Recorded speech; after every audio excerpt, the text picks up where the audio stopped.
Hello and welcome to episode 7 of The Pivot. I almost said Fridays.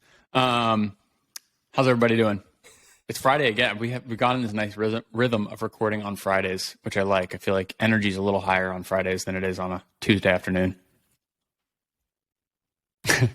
Who doesn't love a Friday?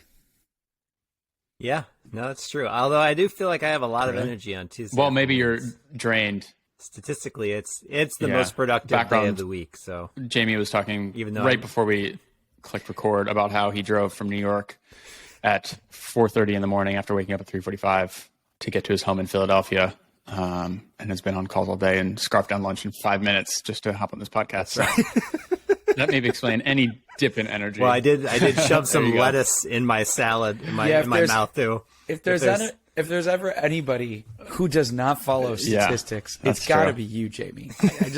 You do not seem like a typical Tuesday statistic to me. I don't know. We'll see, I guess. We'll see if I can maintain my energy level. Yeah, if this episode's 20 minutes long, today, you know why. Alrighty. Okay, so last week we had talked about putting together a year-end report, how to create one that's going to have actual value, whether you're on a sophisticated tool or not, and kind of your different options there, and maybe how to start migrating into a better plan moving forward, and what that investment might look like, both with budget and with time. So I think kind of a logical next thing to think about is, okay, we're entering this new year now. We're getting close to it. We're not there yet.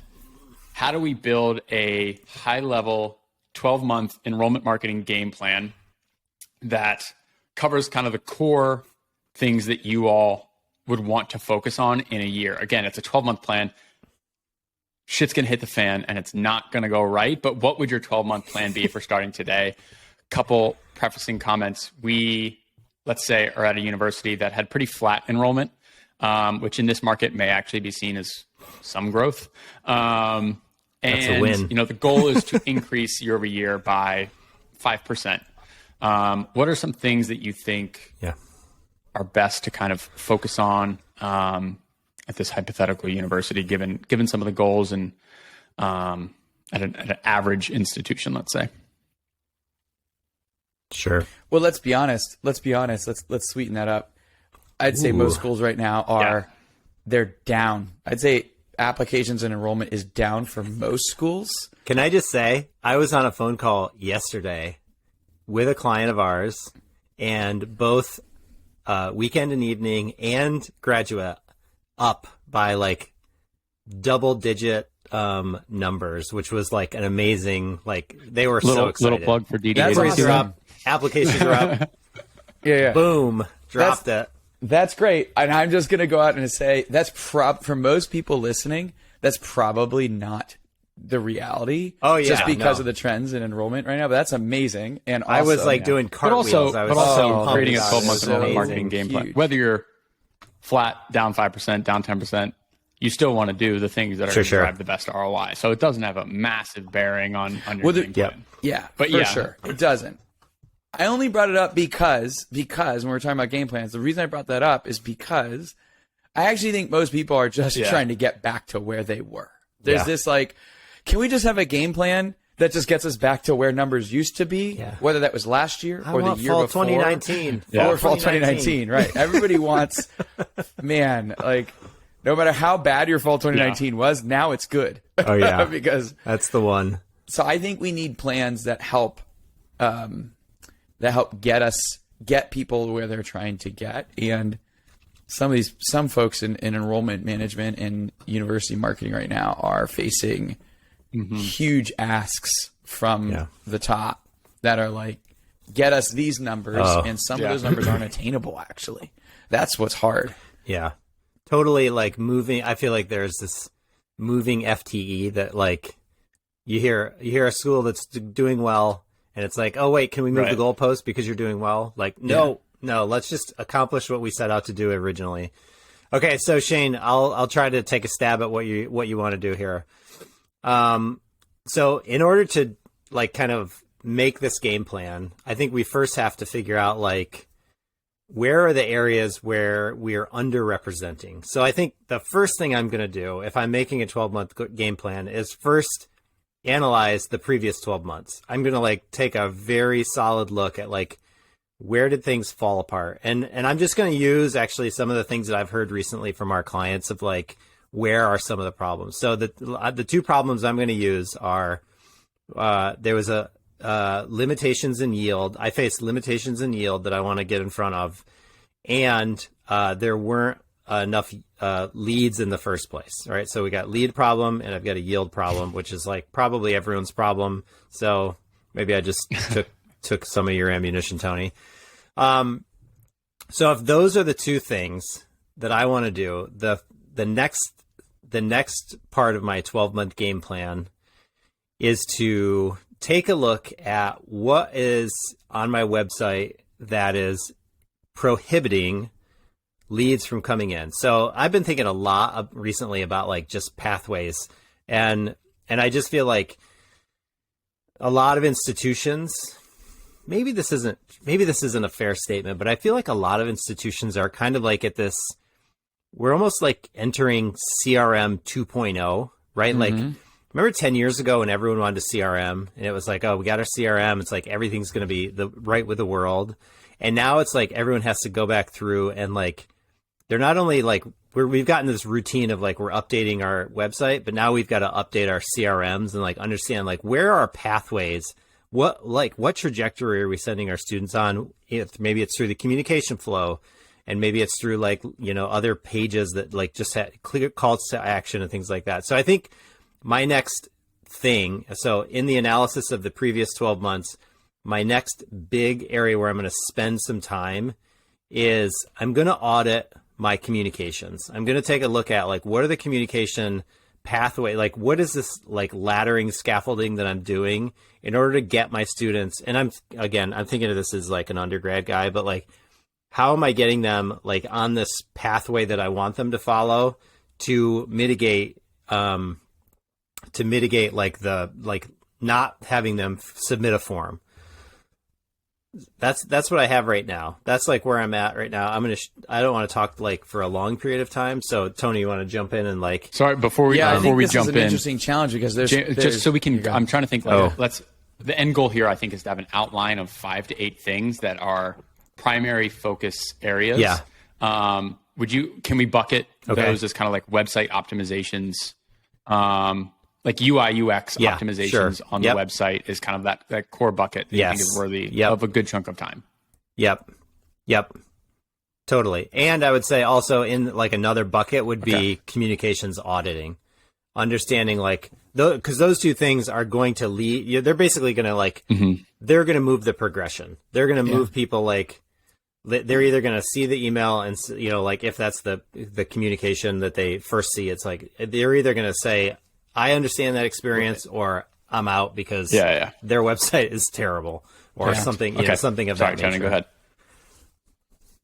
2 buckets. No, that's good. And that I would add to that first bucket of, we play the no dead ends game, right? That's the communications. Love that game. It's my favorite. Play game. No dead ends and start clicking on a social post, come in from an email, do a Google search, click until you hit a dead end. That's like, ugh. We don't really offer any other pathway here. That's what Jamie's saying there. So that's just reiterating the importance of that as step 1. Love your step 2, Jamie. I love the UX user experience audit and kind of cleaning up the website and filling those gaps where that can be done. I'd say the third thing, if I were to jump to the next things that need to be in this plan, the next 2 slots, like one would have to do with existing stuff and one would have to do with new stuff. So like to speak in really simple terms and trying not to use marketing jargon, I would say, what do we have that has, because I did that audit, that's working really well? Yeah. How do I position what we have already so it's not making something new? How do we position it better next year? So that could be a variety of channels or tactics. It could be pushing it out more on ads, or making it on the web page, on the home page more, or in 2 places, or including it in the Conflow. But finding your best assets, 1 or 2 things, and positioning them to make them more available. Like push them out there more, get them to rank better on organic, do more ads, emails, text, whatever it is. What do we have? So the whole category of the game plan is like existing stuff that's working and like doubling down on that. The fourth thing would be new stuff. Like, we don't have this. I'm a big believer that every year, like when you make up an enrollment marketing game plan, your team really only has the energy for 1 or 2 new things. I rarely see a school able to do 1 or 2 new things from like get them up and off the ground and running within a year. Yeah, and so many try to do it, and then they fail because they're like, "Oh, we're going in like 5 different directions. We got this new visit strategy. We got this new like blog that we're trying to always, amplify." It's like, no, like, or Jamie, remember that one where it's like new CRM? We're going to implement Slate in 3 months or 6 months. Fingers crossed on that one. Fingers crossed on that one. We have yet to see a new CRM implementation on like an app-based CRM. So do you think, Tony, if we had to categorize yours, I think maybe the first one you mentioned, trying to boil this down to 2-ish words, like remarketing campaigns, remarketing the things that went well. That includes optimizations of, website page, a couple of those things that maybe do overlap with some of the other stuff, but the leveraging of what went well, I think maybe bucketing that as remarketing campaigns, and then kind of having one of just new marketing campaigns. And you're saying that should be 1 to 2 things. I think that's great. And when you say things and stuff, right? What's a new is very precise language. Thing, very precise. Right? I'm hoping and I'm assuming you do not mean this. A new thing could be a new website. A new thing could be a new email template. Like where do we fall in the level of newness and the quantity that then needs to happen for that new thingness campaign, that new thing or stuff to happen? Yeah, I think my top 2 things on that, to be more specific on the new things, would be new content pieces. Yeah. So like a resource, a survey, a video, a quiz, some sort of asset as you could put your thumb on, your digital thumb on. What is new you're going to make? An ad. Another one would be a new channel or a tactic, like SMS text. We aren't using SMS text. We need to use it. We're going to do SMS text this year. That's our new tactic that we're going to add text messages into our conflows, our post-inquiry conflows. So that would be new things. And I'm saying you only have the stomach for 1 or 2 new things. If you were to do, we're going to do SMS text, and we're going to do a new video and a new ebook, and we're going to revamp half of our website, and we're going to do TikTok ads. You're going to end up doing. You're not going to do it. Like or you're going to do half of all of them. Yeah, you're going to do none of them. Right. So you're going to half of them. Yeah, they're all going to be crappy. Pick 2. It's an all-you-can-eat buffet, but just pick 2 so you don't get sick. And I want to drill into that a little bit too, because I think there's a difference between picking 2 things that you can do, right? So like making a piece of content is one thing. I actually think like starting the work in a new channel is like almost like there's this experimentation factor there. So I would actually want to put those in 2 different buckets, because I feel like, higher ed falls prey to this, like, this is the way we've done it. So, and there's nothing necessarily wrong with that unless you never change what you've always done. But like, you can use existing methodology and just add to that methodology. And there's the other part, and this is, kind of something we try to think about a lot at our company, is like, how are we always like experimenting and ideating on something new? So I was listening to Kyle Campbell this morning on a LinkedIn thing when I was driving at like 6 o'clock in the morning. He was talking about the use of, he was talking about TikTok, and, regardless of how you feel about TikTok, like the reality is right now in this present time, that's where students are. Like, so in the next year, students are still going to be using TikTok. So maybe you haven't ventured into TikTok world, and Shane doesn't agree with me, but maybe you haven't ventured into TikTok world yet. But if that's where students are, then maybe that's where you experiment. Maybe that's like you just, and it's not a big percentage of your time. It's not a massive, like, move all your social investment over to TikTok. No, that would be bad. But like, what's it look like to take 5% of your budget and create a campaign that's really, the KPI is one particular thing, and you're not trying to have it be, oh man, we need more enrollment, let's get on TikTok. It's like, no, that's not going to do it. Like, it's, like, let's figure out the exact goal and let's move some experimentation dollars over to that side. So I would kind of differentiate those two. Note too, when thinking about new channels and tactics, is particularly if it's a new platform, a new software technology, whatever it might be, is making sure that it weaves into what you have currently and aligns from a reporting standpoint, right? Of like, we get into TikTok, but we don't have a sense of KPIs or any sense of like real measurement after doing it. Well, then you're going to do it. And then a year later, you're going to be like, oh, wait, we never developed any way to measure the effectiveness of it. What did we expect? Now we kind of have to do it again and now measure, and we wasted a year. And we wasted budget and we opportunity cost of didn't do anything. And that's why you need a good content marketing platform that has proper source tracking of all kinds of tactics and channels. So when you do these new experimenting things that Jamie's talking about, you can hold them accountable and see how did the experiment go. But that's 3, 4, and 5. So 3 was remarketing campaigns for stuff you got. 4 was new content piece of some sort, and 5 is new channel, like experiment in some sort of new channel that you hadn't been done. I love that. I think that's we've got 5 elements here, 5-step things you've got to do. Yeah. No, I think those are good 5, and I think those 5 also encompass a lot of the core, your open houses and info sessions probably fall under that remarketing, right? You probably did them last year, whether they were hybrid, fully online, or in person, and you want to make them now fully in person, let's say, like, that's still remarketing. It's more of the same.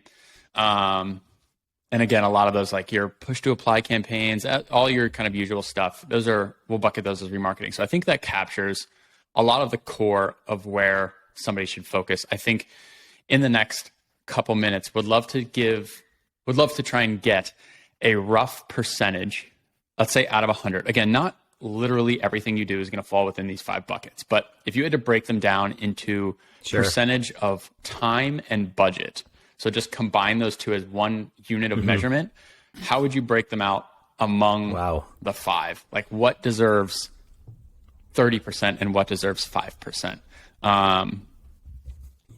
Like, also thinking new channels. That's a good one. That's just time consuming because there's a lot to learn and do and experiment there. So you need more time, even though it might be something simple like texting is simple. You just put together a quick message and you're done. You got to get a platform. Got to determine how that platform is going to be measured and what you're going to evaluate, how it's going to weave into your conflict. There's so much thing to do. So much to do there. Timing, feel simple. And I think maybe that's why you were also saying earlier, Tony, stick to 1 or 2 is you overestimate how easy it's going to be to implement something. And then you're 4 months down the road and you're like, we've almost gotten nowhere. And we're, almost halfway through the year. I got an easy answer. Don't divide them evenly. That's a don't say split it by 10, I think 15, 15, 15, 15, and it leaves 20. Is that right? That would be 30. It's too much. Yeah. I give about 15% to each, but it's too easy. It's too easy. I think you have to give more. So I think, it depends on where your conversions were falling short, really, right? So like if you, let's take your example of what you said before, though. Leads are an issue. Yield's an issue. Yeah. Let's stick with those 2 things. Yeah. How do we want to reprioritize? Yeah, but that's in that case, I would. If you had a budget, no matter what it is, I would say we have to. That's why the beauty of percentages, Jamie. Yeah, I know. There's a certain percentage of your budget that has to go towards auditing and researching first. Yes. So your first step is right. There's actually 6 items then. Yeah. Because you got to count the audit. That's 5. Oh, no, yeah. Gotcha. That was 1. All right. So the audit is underestimated, undervalued. Yeah. But it makes the rest of the 90% be spent better. Yes. So I say you need to reserve at least 10% of your budget and time towards the audit. Yeah. So that's 10% of 100,000 or 10% of 10,000, I don't care, but you got to find some way to at least 10% towards pausing and looking back, doing that analysis, because you'll make smarter decisions with the rest of that 90% of that budget and time. I might even go to 15% on that one. Depending on how deep you're going to go, like if you're auditing comms and you're auditing web performance, that's true. There's so much. There's some room there to like. There's so 10 much to you can take a look at. 10 to 15%. That means you have 85 to 90% left. The problem is that next part, Shane. That's hard because But think on average. It could really vary depending on what you find. But you've done this 100 times and played the no dead ends game. And people are always shocked at how terrible. Everyone's joke, oh, my website's terrible, whatever. And they're like kind of joking about it. And then you go into it and you're like, this is actually even worse than you probably thought it was. And they see it and they're like, oh my gosh. Like it's a running joke, I feel like, in Pirate. Anytime I go to a conference, oh, don't look at my website, it's terrible. And they're kind of saying it as tongue in cheek, like cop out. But okay. 15% for audit. 15% goes to optimization. Okay. Website optimization. Because I feel like that's a combination of like SEO keyword optimization on page, but also and visual stuff. And also, here we go, drum roll on this one. Also getting rid of pages that are just bad. Like just don't do anything. Which is it's a reality, folks. Like I feel like, again, this is kind of that web 2.0 is like we went from, we've got a great website, we rebuilt it, and now it's like, now let's cull that material down because there's like 80% of the stuff that's on your website is built for an internal audience and it's not your storefront. So like let's get rid of it or let's put it somewhere else. I think you're at 25% each for number 3 and 4. So 25% of your time. So 15, 15, that's 30%. Remind me what 3 and 4 are. So number 3, I'm going to remind you. For number the 3, listeners' benefit. So number 1 was your audit. Number 1 is your audit, your analysis, you're looking back and auditing things. 10 to 15%. Let's be generous and conservative, say 15. 15% to implement website updates based on that. Optimizations. Could be SEO, could be graphics, removing pages. You're out 30% of your budget and your time. I would say for 3 and 4, number 3 is remarketing your existing stuff that work. 3's I think we spend a lot of time. We juggle them around. 3's communications, 4 is remarketing. What do you mean? We have 6 now. 1 is audit, 2 is website, 3 is communications, 4 is remarketing, 5 is new content, 6 is new channels. What's communications then? I don't understand. Compflow, which I feel like doesn't need to be 25%. Updates. That could easily be 10. No, that definitely doesn't need to be 25. So I disagree. I think that's part of 2. I don't think we have 6 things. I think that's not fair because what you update, number 2 was just about updating stuff after you've done it. So I think we need to be media agnostic a little bit on this because we're assuming too much. So well, I mean, this whole scenario is based on an assumption. Sure, but I think optimizing things takes when less the audit's time. done well. Yeah, we added the audit. Yes, that makes when sense. the audit's done well. Yeah. So like if you have a Conflow with 8 emails and you audit it and you found email 2 is pretty bad and email 7 needed a CTA update, you go and you tweak this. And we're not talking about rewriting the whole Conflow. So we're talking 30% for those 2. 30% for those. So 25 for remarketing and 25 for new. So then I want to keep this simple. Okay. Yes. 25% of your budget or energy is going into do the best of what worked before. And remarket the hell out of your best existing assets. Number 4, double down, baby. Energy to make a new thing. We need to respect what making new things takes. That's why I think it also takes 25%. So I know that's 50%, but that's what I would put. My experience taught me like you need to put a fair amount of time. That lands us right at leaves 20% left. That's perfect. I was thinking 25% originally for new channels, but I think that I will let 20% go. I think that's a good. Because the other thing with a new channel is that you don't want to overinvest in how much you're putting into it. It's like dip your toe in the water, test it a little bit, put a 5% of your dollars to it, and maybe a little bit more time. But it's mostly about like seeing if it's going to move the needle on, whether it's probably lead generation in most cases if it's a new channel. Perfect. Done. Perfect. Okay. I love it. 15, Unlike all the other episodes where we started with a pivot. Now we're going to pivot. Here's the pivot. President pivot. No relation to me. Just came in and said 15% has to go. What are you cutting? Can't divvy it up by anything less than 5%. So it has to be 5%. Yep. And we've already made our plan. Chunks at minimum, can be 10, can be all 15, but can't be less than 5% of a cut. I would cut out the testing. I would cut all out number 15%. 5. The TikTok ad or the that was right. So you would use all 15% that needs to be cut. You would take all 15% of that. So that new channels is down to 5%. I would cut out number 5 entirely and put that 5% extra into one of the other areas and double down there. Into remarketing. And I would take the risk of not doing innovation in R&D. See, because I think the energy in the new there. I knew you would. I knew you would. I would not touch the experimentation. You're such a risky. Actually, maybe I would take 5% from the experimentation. So that leaves me 10%. I would take another 5% off the production. Actually, I would take 10% off. I'd take 5% off the production of new, and I would take 5% off the optimization. I would take 5.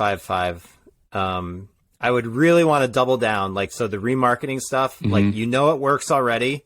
It's not like there's no question marks. Yeah. The audit, you got to leave that because you need to understand. You need to understand what works, and you need to double down in the remarketing stuff. But I feel like higher ed has gotten into this space where we don't experiment, and I am diametrically opposed to that. Just because I feel like that maybe. So you would just do a smaller experiment, though. I would, yeah, yep, yeah. Maybe if I would do. Possible. Maybe it'd be program level. If it's possible, yeah. I mean, obviously, you risk doing it so small; it's not statistically reliable, right? It's kind of like luck, hit or miss. Yeah, I mean, I understand that, but I think we can.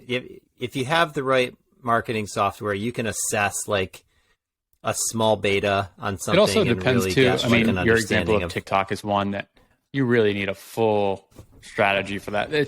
That's a cumbersome one. Versus, we want to implement texting at what scale? We want to do texting announcements for our events and for our application deadline, and try and collect numbers through our forms that we already have.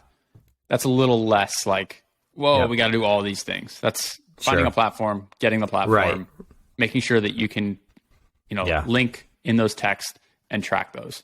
And then you send them. All right, that's a little easier than launching a full TikTok thing where that could take up all 20%. And you might not have time to do any other new stuff other than TikTok. Right. Yeah. Exactly. My fear is that, and again, this is going to be really relative because we're just using percentages, but at a certain point, it does actually matter what the dollar amount is. Yeah. Oh, totally. Because if it's a certain percentage of a small number versus a larger, you really my fear is you whittle the TikTok thing down, just to pick on that one again, and you do one thing in September, right? And there's 2 videos posted, and then you that didn't work, right? It's the difference of we're going to run TikTok for 3 months. We're going to publish a ton of stuff and really give it the time to mature. Yeah. We do this with LinkedIn all the time. Schools want to get on LinkedIn. LinkedIn is more expensive. This happens with LinkedIn all the freaking time. Yeah, LinkedIn is more expensive. They believe they should be getting something out of it. We spend $1,000 on LinkedIn. They get nothing. Nothing. For $1,000 of ads. And it's the LinkedIn inflection point is more like $5,000. Yeah. And you got to stick with it, and you have to have professional profiles. And it's there is a way to get something out of LinkedIn for certain schools and certain programs, but you can't limp in with there's a minimum amount. And so it depends on what it is. Yeah. But I worry that for some folks, you take that 15%, that 20, and you make it 15. Just make sure there's actually enough to do damage in whatever area you're experimenting. Yeah, and I think that's a good point too, because with new channels, with TikTok, it's a little more awareness level where it's harder to see the impact in that same year versus if you're doing texting, getting people to RSVP to an event through texting. You can measure the impact pretty immediately and then be all right, this is worth our time, let's double down. later we may actually pull 5% from remarketing and put that back into texting because it worked well, and we want to figure out how to do more of it versus TikTok and other channels, not just TikTok. But like it's a waiting game of like, all right, will this turn into anybody? How are we actually measuring this? Yeah, it's like nobody's going through a lead ad on TikTok or anything, and so it's a little bit harder to measure the effectiveness of it, and then therefore, are you left kind of sitting and waiting most of the year and just hoping it works out? Yeah. And if you're in a bind, that's maybe not the best spot for you. If you have extra time and energy, like if you have students that want to do like whatever, it might be a little bit more effective. But yeah, that's fair. I mean, I'm not gonna. I won't concede to the point where I'm just saying let's get rid of it. I think there are a lot of budget variables there. I guess the big you don't thing want to let go of experimentation. I just don't want to let go of experimentation, which is good. I think it's an important part of where we need to find ourselves as an industry. I also think too, just to be fair, I often it's funny because I shouldn't think this way, but I often consider when I'm thinking about situations like this, I think about it as like I'm on the institution side and I'm working for myself. Whereas I think sometimes there's a little bit of a delta when it comes to us thinking about it as, working for a marketing agency. And we think of like these, bigger level campaigns. So it's slightly different. I'm still reconciling all that, like me being a small shop in Northwest Philadelphia as opposed to like, doing more significant contract level work. Cool.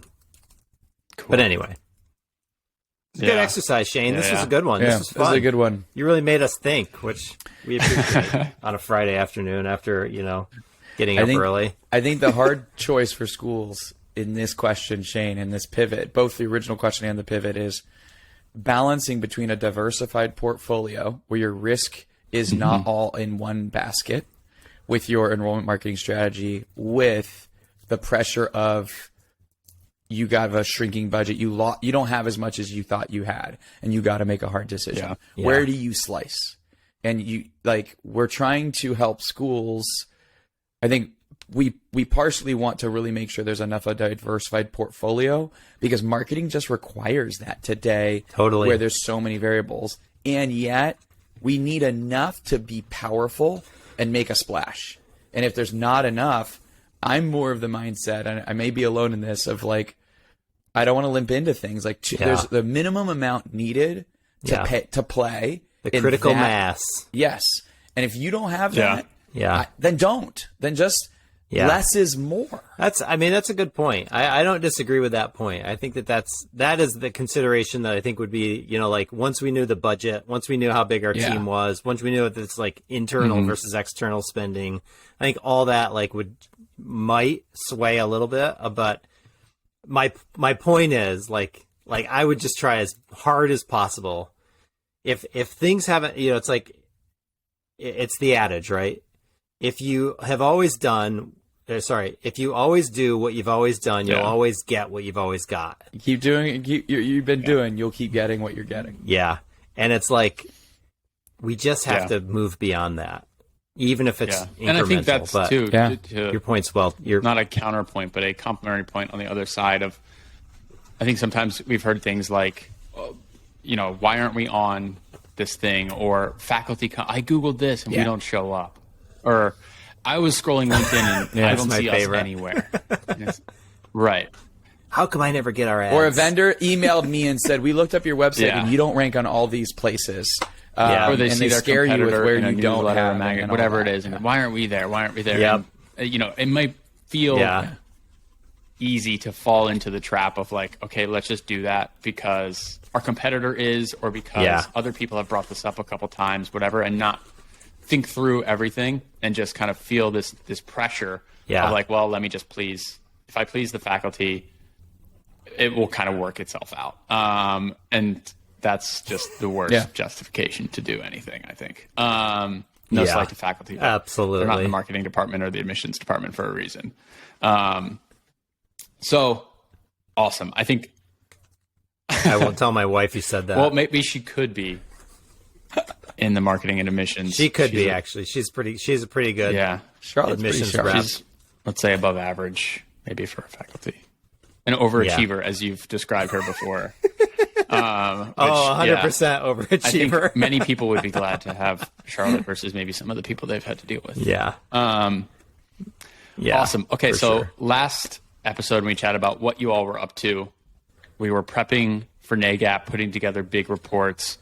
What are you all in the middle of now for clients? We're kind of approaching renewal season and getting close to it, where everyone's going through, budget shifts and structures, and things are just, you think you can bank on something, and then some president cuts 15%. What are you all in the middle of kind of dealing with now, or things that clients maybe are facing that you all are kind of helping them navigate through? I got one. I got one right off the bat. That's super different. Working on this, this is really different for me to be able to co-present with. There's a lot of stuff prepping for the GEM Summit, but being able to work on a workshop on the topic of how to work with a new dean. So there's a lot of new deans who have come in, or a new leader of some sort, whether it be assistant dean, associate dean, new dean overall of a school. And how do the enrollment management team and maybe the assistant dean work with the new dean in the reimagining effective partnership? So you want to say the story of, this is what we've been doing, this is what's going well, this is what's not going well. And then the new dean's got ideas and like, well, I came from this institution and we did this, and why aren't we doing this? And so the new dean normally has new initiatives.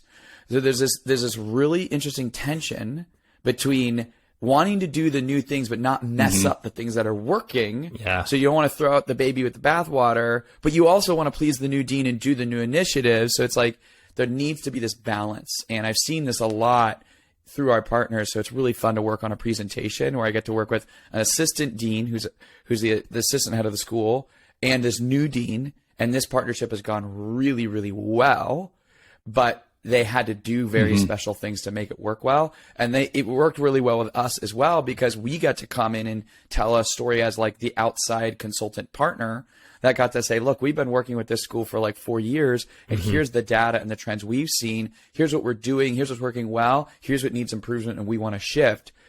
And align that with the dean's new priorities. And it was like this amazing trifecta. That was really fun. That's what I've been working on. Yeah. That sounds like a blast, actually. Yeah. It's a topic not talked about. Jamie, better have something good. Well, I know. Ugh. Well, I think I'm going to just go in on, what you were talking about. I've been emailing even this morning with a number of our client success managers, and they're all, like gearing up for report season, and really like, what's it look like for us to come in and really talk about what we've done and what's happened. And also, this is maybe I shouldn't say this on the air, but like there's this other part where it's like, how do we, very similar to what we talked about here, is like, how do we continue to be more creative, right?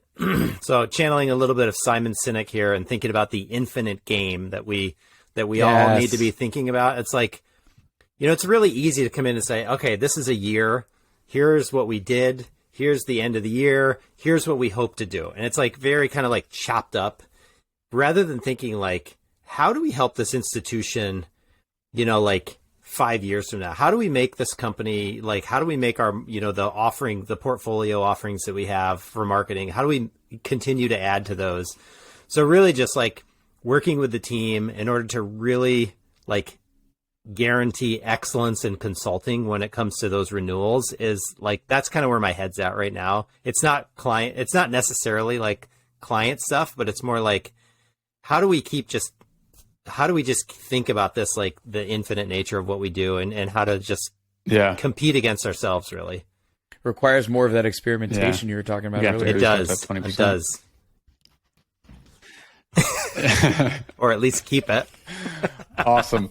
Well, thank you all for listening. Again, this is episode 7 of The Pivot. Hopefully learned a couple things. 7 already. Lucky 7. If you want an outline of all the things we put together, hit up Jamie or Tony on LinkedIn. They'll send you a breakdown. Other than that, we hope to see you again in 2 weeks for episode 8. Thank you so much.